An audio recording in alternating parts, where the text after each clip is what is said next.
Say hi to Poseidon for me, you dumb fuck.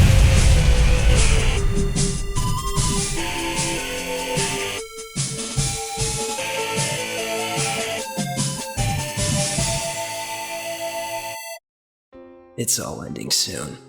This is it. This is the day they tear me down, make a mockery of everything I've done, reduce me to absurdity. I read the reviews, I played the game, and I don't get it. Because Gungnir's something so rare, even a falling star couldn't hold a candle. Hey, do you need anything? Yeah. Dindins, please. Yeah. Something so rare you'd think it never existed at all. Gungnir, a game we're gonna have to get on the same page about right now. Look at this word. No, this word is not pronounced. Gungnir. Gungnir. Gung-ho. Alright, what's this professor gotta say? Gungnir. Alright, sounds good. Gungnir is the last English release and final entry in the Department Heaven series. Episode 9, the final boss. The most unique game, apparently. It's not. Now, Riviera was a pretty standard JRPG with a little dating. Yggdra Union was a tactical RPG with difficulty, and Nights in the Nightmare was something. I don't know what, but it was. So it's a little odd to say that Gungnir, regardless of the systems at play, is pretty normal. I mean, this game has its warts and its wounds, you just have to peel back the skin. People call this game morally gray, but I think it's more of a morality vacuum, a gaping hole in space where morality and virtue go to die. It might be the most mature story told in a Sting game, and the least satisfying by a mile. Wait, what's coming over me? I feel the need to be disrespectful, annoying. I can't control it! Here's the protagonist, Julio Ragwell of Espada. Oho, Española! He'll be joined by his brother, Felix from Golden Sun, an old drunk with twig ankles. Alright, Paulo. So, you're benched? This anime character who just can't be f***ed. I love it. A bunch of other characters that don't matter, and Yggdra? So Gungnir opens with Julio and his friends, the freedom fighter buddy pals, raiding a caravan. We do an ultra murder and we're left with a choice. Cut him up! Oh, what? Dumb. Never let anyone from any evil empire live, dipshit. That's rule number 1. Inside the caravan is Yggdra, or Alyssa. So the freedom fighter buddy pals think hard about what to do with her. Guys, let's sell her into slavery! Yeah, this game just goes there, and moments like these are pretty frequent in the game. I appreciate a game where you kill instead of defeat, you know? But Alyssa has some odd magnetism and like a really nice dress, so they keep her around until— oh my god, Julio, what did I tell you? The local baron, upon learning that some bandits took his cargo, brought all his men and he's gonna do an ultra murder right back. One unwinnable battle later and the freedom fighter buddy pals are in trouble. Thankfully, the baron is merciful. But then out of nowhere, this crazy huge weapon falls from the sky along with the anime girl. So let's put a pin in story discussion and talk gameplay. What's Gungnir? Why is it episode 9? Why do I like it? Well, for starters, Gungnir is a TRPG that looks familiar and welcoming. It controls easy too. I don't need to learn a whole new combat system, and I don't need an hour of tutorials to play. I appreciate that, even if I love Sting's shameless innovations. The game does that thing other tactics games do, loading you up with plot characters, but you almost never have to use the ones you don't like. Most of them are unique or actually combine the capabilities of other classes, so while they can be extremely effective, you can get away with benching Paulo. Dumb drunk fuck. Usually the stars of these games are the generic units, at least for me. I don't want to pick Ryu or Ken when there's a whole roster of unique stuff to choose from. Sting's distinctive art style is on full display, and I've got to give him credit. For the most part, all of these classes are good looking, have their own niches and applications, and have full game staying power. But not you. Dingly dang. I really can't praise them enough. I went in with a party in mind, and every member had key moments in different battles where they just crushed it. My knight held down important locations and acted like the wall he was meant to be, dealing out tons of close-range damage. My priestess was integral to keeping Paulo on the bench and was absolutely the MVP. Carries with AoE healing from start to finish. I didn't pick up my sorceress till the end game, but she trivialized the final battles with AoE burn, absolutely annihilating the enemy's forces. The fuck y'all laughing at? And finally, the lowly thrower. He just throws his stick. Hell Hell yeah! Actually, during research, people were kind of crapping on the thrower, like, because his main gimmick is doing a ranged knockback attack, but the witch can do that, albeit on a timer, do big spells and fly, so utility, right? But this guy...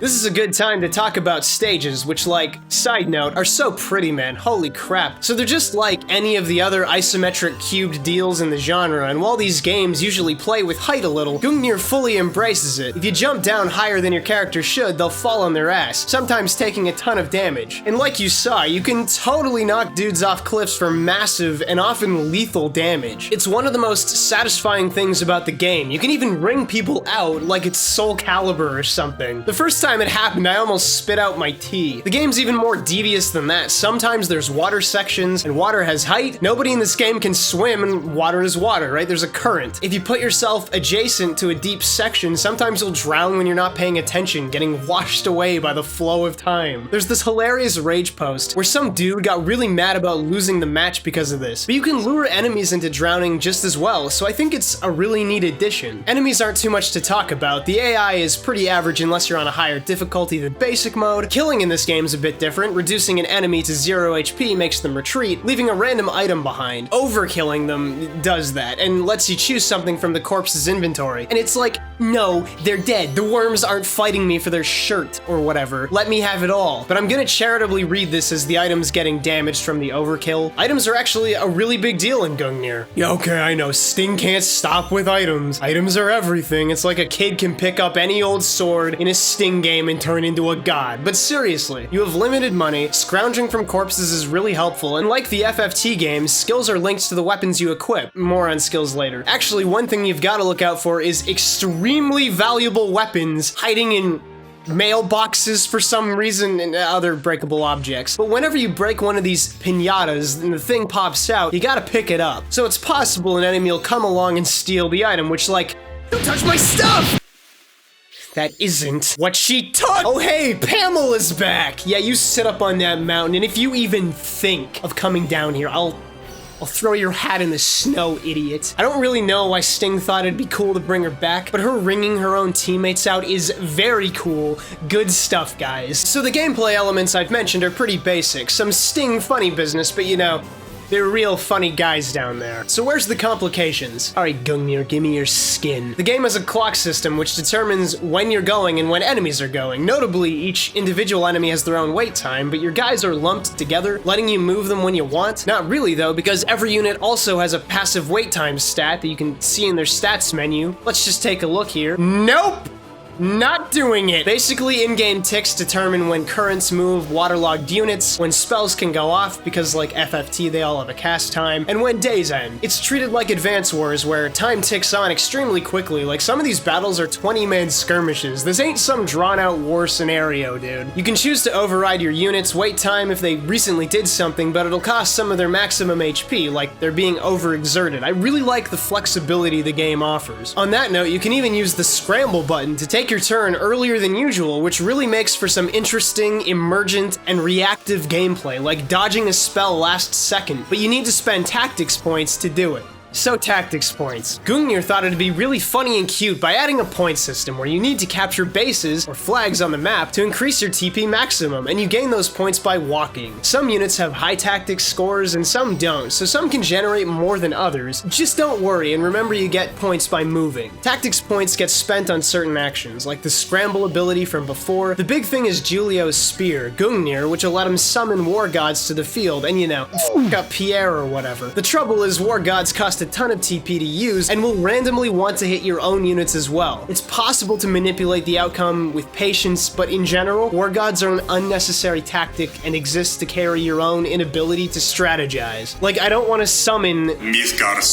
thank you, and have him eat all my gear. Oh me como. Don't touch my stuff! More consistently, you'll be using your points for scramble and beats. Beats do remind me of Yggdra Union, with allies teaming up to attack enemies and vice versa. Seriously, you don't want to be on the other other end of an unexpected enemy beatdown. But it's a great way to do damage, especially to bosses with bloated health pools. And it's a really cool theme of Sting's tactical games, contextual team support. The system's complex, but the gist is you spend tactics points when you attack, allowing nearby enemies to assist. The range increases with each base you capture too, so you can perform and get hit by some wild stuff. And that's the gameplay. It's a bit complex, at least far and away more complex than whatever's going on in FFT and Fire Emblem, but you get the hang of it partway through the game. Maybe I'm just used to Sting constantly shoving stats and bars and items and fonts in my face, but none of this is really all that strange. I think the real out there game mechanic is the 42 different status ailments. Well, shoot, that's enough to do this.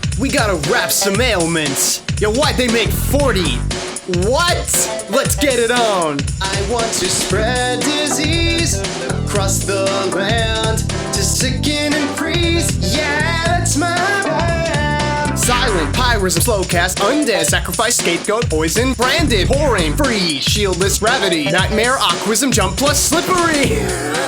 Oh no. You'll notice some of them aren't ailments but buffs, so I guess Sting was gunning for the world record. Either way, most never really come up, and the most dangerous and ubiquitous ailments are poison and burn. Both of these do damage every tick of the clock, and will absolutely decimate the victim. Seriously, I beat the final boss with basically only burn. It was crazy. By the way, what's this guy's deal?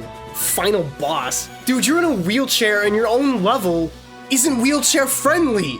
You boob. You ultramaroon. Oh, fuck. Now, Gungnir's a game where all the elements are working in unison. The game flow is extremely tight. You watch a cutscene, do a mission, watch a cutscene, do some shopping, and repeat 26 times. Missions last from 15 to 40 minutes, generally speaking, and there's an in-game turn limit on each one. It keeps the game at a brisk pace, knowing you have to go open the treasure chests and route the enemies in a timely fashion, and there's never any real place or time to grind. The game's meant to be replayed, and I happen to like it this way, but I can see why some people would be turned off by it. Some games have adapted difficulty, like Resident Evil 4, which if you're failing a particular section means that eventually some enemies stop appearing, but when you play through you don't really notice it, and it makes the game feel perfectly balanced, even if it's illusory. Gungnir has something similar with the star system. You're graded on your performance with 3 stars, and if you get 3 consistently, the health of enemies rises and it can get really difficult. If you're not even getting stars, the enemy's HP starts to lower, so like, the game's not trying to beat you down. However, stars affect how many chests appear in the next map, up to 3, and they sometimes have incredibly rare and valuable items. It's hard to know whether to gun for everything or just aim to complete the thing. If you're a Sting veteran, it's not unsurprising to have to leave items behind. That's just how they do things, and again, multiple playthroughs are encouraged, so fair enough. So I've more or less described the game, but who cares? Why is Gungnir so special? Let me tell you something. Among the games I cover on my show, among most games released, it's really rare to find a game that's artistically unified. Like I said, every element's working in unison, from gameplay to narrative, and the message the game's trying to convey in every detail of its construction is seize the day, doing what you can with the time and resources you have. Movement, action, it's so refreshing in this kind of game. It emerges in basic gameplay stuff like equipment. Every character can only hold on to so much, with a maximum weight limit, and taking on less actually lets your character move more frequently. You don't sweat not being able to equip every last accessory, you just use what you can. Quick decision making is often extremely rewarding in this game, with the scramble feature allowing you so much flexibility in handling various problematic scenarios, moving wounded units in last minute to an AoE heal, escaping damage. The notion that movement itself is a method of generating power with tactics points makes for a much more active and engaging game than most of the tactics games I've ever played, even among some of the greats. Skill gain is difficult and fairly inconsistent at times. You have to commit to a weapon and use its ability a bunch to unlock any other abilities. And sometimes you just won't be able to by the time a newer, stronger weapon appears. Sometimes you're really pressed for deployment slots in a battle and the guy you want to train just doesn't fit. I don't like this aspect of the game, but the message is clear. Use your weapon to the best of your ability, but you're gonna have to adapt eventually. Ace units exist, so the leader of the band. It's always a plot character, but available choices differ every map. And sometimes it's only units you haven't been training and don't want to use, but you do what you can and push on. This game has a lot of min-max potential with units and elements and affinities for certain weapon abilities that I won't go into, but the gist is this. If you want the best sword sorceress possible to cast AoE fireballs, you're gonna have to wait to the end of the game before the potential to recruit that character exists. And that's absolutely maddening, but this game, again, is sending a message. Don't sweat it. Like you're supposed to just play the damn game, not min-max it like a psychopath. Actually, you can't even keep your units like you normally would in New Game Plus. Every unit has a specific name. They're not randomized, and they have unique stats as well. Not that the game outright tells you. You have to recruit the same named generic unit again in a new game. So yeah, if you want that same sorceress again, you're gonna have to wait till mission 20 of New Game Plus to get Beatrix or whatever. I really don't care for that, but it's an invitation to train new units, try new things, whatever it takes. You might have noticed that 90% of those things I mentioned were gripes, things that bug me about the game, but I appreciate the artistic value, the ability to push a conceit so far. It doesn't stop there though. Making choices regardless of the situation, forcing yourself forward at all costs is a concept integral to the narrative, especially when much of the narrative is couched in the notion that fate is mostly inescapable. Spoiler time. Gungnir takes place in the Gargan Empire, a country with two races, Daltons and Leonicans. The Leonicans, who you play as, are called a cursed race throughout the game, and not once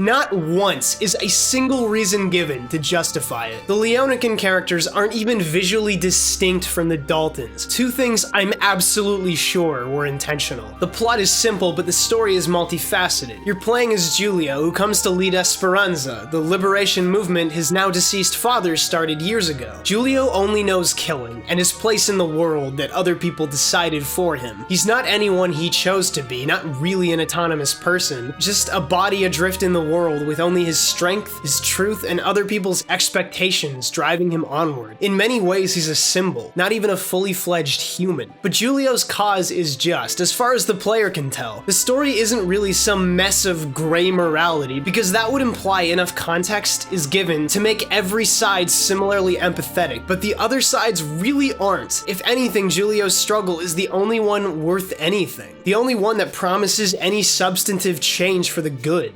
Whew. Elise, we need some humor.